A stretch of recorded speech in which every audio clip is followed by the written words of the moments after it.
So yeah, I was about to do this video to Giselle. I just decided let me add this shit too.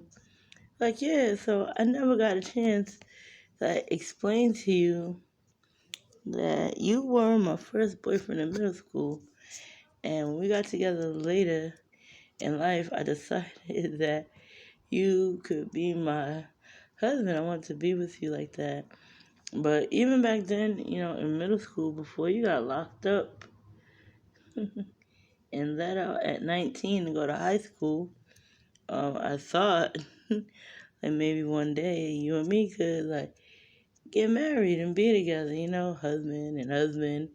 But for some reason, sicko, whatever, right? He just did not happen to catch all that. He's mentally ill. Come to find out, he was sexually assaulted from Jump Street. Like, he was damn near just born. He was assaulted by everybody. Like, I ended up being assaulted by 550 million. It was 775 million knocked down to 550 million. So you were just like not a real man. Like, you weren't real with him. You're gonna run around me because I was supposed to marry that king. And I would have.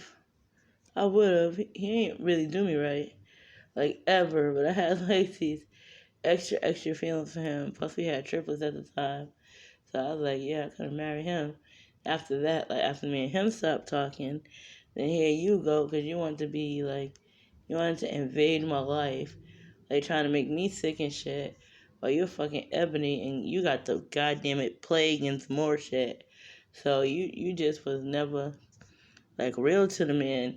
You stuck your fingers and your tongue and your penis and whatever else and a million bitches. So that ain't nobody that's supposed to be with nobody ever. You talking about overuse. He said this one head, he ended up, tipping all up in, he ended up tipping up in over 600. See, but you push over a million. So, 1,000, million. Oh, now? A million, huh? Well, you know what I'm saying? Anyway, Giselle. Giselle. Alright, I was talking to Bree about me and Bree stuff. Look, okay, we working.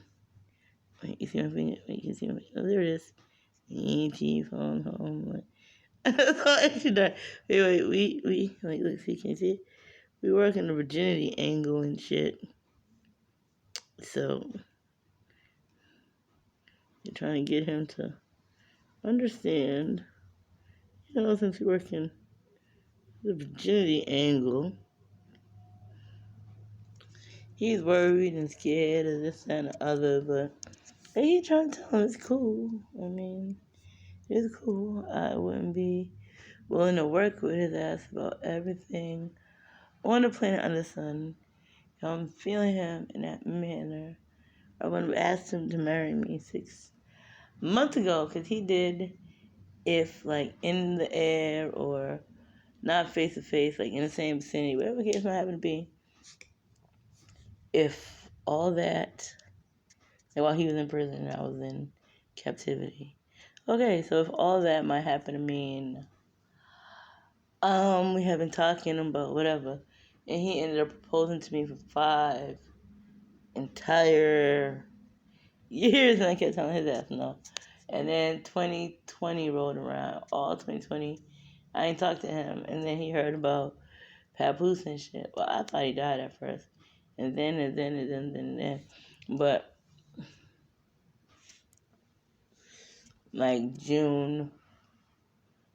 July 8th of last year. I mean, MySpace be telling it all. But yeah, about July 8th of last year, I started talking to Papoose, and we decided like we was gonna see what we can do.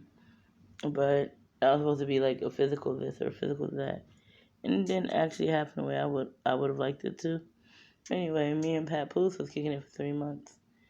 Like when he found out, he's like, "Yo, why haven't you been speaking to me? Why the fuck did you just up and start talking to Papoose? What the fuck is going on?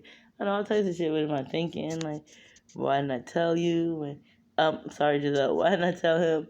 And all types of all this and all that, or whatever. So, like, whatever. Like, I can't talk to you right now because, as you mentioned, I'm like kicking it with Papoose and everything. So, I just like left it at that.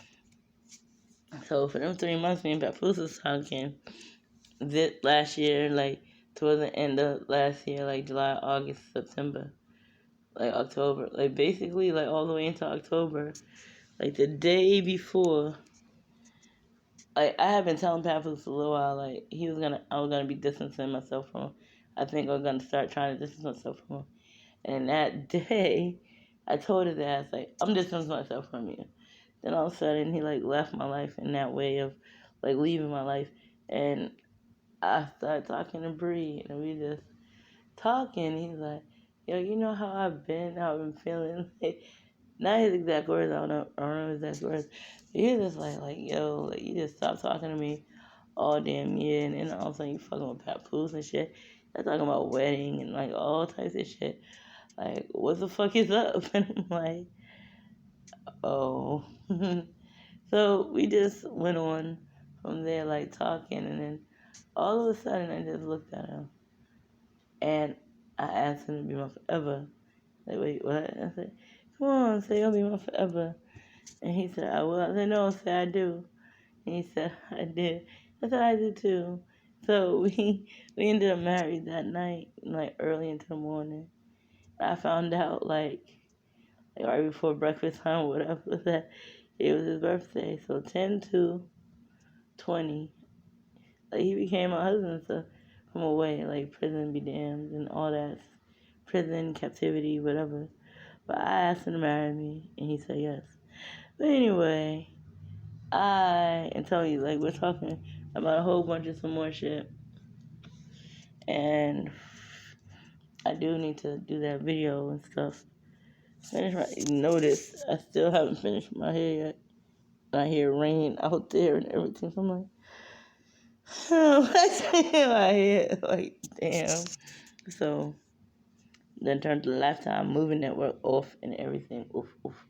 Off it went. So, just dealing with whatever I might happen to be dealing with in the present moment. But here in this room, just thinking about this man, like, God, oh my goodness, I really need a face-to-face, to sit down, a telephone, or something. Like, we really need to goddamn it talk. So much time. God, since I was in New Hampshire and I told your ass to take your ass somewhere special, and I didn't name the place, and you just figured it out, and you went, and you stayed, and I'm like, what a bright-minded bitch she is. But anyway, that was way back then. So many different things have happened before. And you like, why didn't I tell you about Bree? Why didn't I tell you about Bree? Big sister, my 6-year-old big sister. Well, I'm 40 now, time to talk. It would be nice to say. But there's like so much to say about all this stuff. Because he's slow. And yeah, I know you dated him and stuff like that. Or you would have dated him if you ever got his ass out the car. He said he might actually like you. Leave so he can eat. And you left. You didn't tell his ass that you left. You just left. You're still sitting there doing the same goddamn shit. 48 hours later. 2 days later, like, did I tell you? You probably got to like, did I tell you? He's like, yo, I left. Like, whew, me and my husband was, well, I did leave actually. Like saying 2 motherfucking days later and shit. The same car, not peeing, not shitting, not eating, not sleeping. Just sat his ass there for 2 days. I'm like, damn. So he's slow. So we got stuff to discuss. Like him not understanding, and it's like he finally did just like break his guard down a little while ago. Maybe he poked a hole in the levee or something, but still, his ass finally let me know. Like he was just so CB and everything, like a younger CB. Cause, like, let's say living in 250 or however old, that's a long. Anyway, they're just like so young about it, just like talking and just telling me, just like he just like he presented himself to me in a way where I really like knew it was him. Like beyond Military Molly and Major Granite and Tech Air and Country Boy and Breathe Air, I just like really knew like, okay, this is the same like person I've been feeling for like so long and wanted to get with. It's like I kind of in a way that I fucked it up. Like I fucked it up by way of telling him many years ago that that I was a fan of his talent and his creativity, but I never wanted to get with him or nothing like that, which was something he didn't ask. But fast forward many years, I found out he's slow, so he ain't know, and we both feel guilty some kind of way because I felt like I should tell him I was terminally ill before I got married to him. But I told him, I told you, I told everybody, I felt like I deserve happiness with the man I'm with, and he's the man I wanted to be with. So I just said, fuck it, and I asked him to marry me. He said, yeah. And he felt he should have told me he was slow. Like, whatever we went through when we was at wellness behavioral, like, then whatever we went through back then about that situation, I knew, like, he had issues or whatever, but I didn't know how bad they were. But, like, I could kind of tell him, like, he asked me a question. I can't remember what the question was, but he asked me a question. I kept answering him. Like, I have no other answer to give you but the exact same one. Whatever. And he kept saying he didn't understand. I found out, like, he really, truly didn't understand. I was like, damn. Well, I could work with that. Like, cool. 4 babies later, and, like, we were just fighting and everything else. He kept telling me, well, tell me you don't love me if you want me to leave. Like, if you want me to leave and go away, like, just tell me you don't love me. Tell me you want to be with me. Which I did. And he still ain't go away, but it was different. We like really, really friends about what we were doing. But I wasn't thinking at that time about like all the other tribes, all the other places I was held captive, and how we were and everything.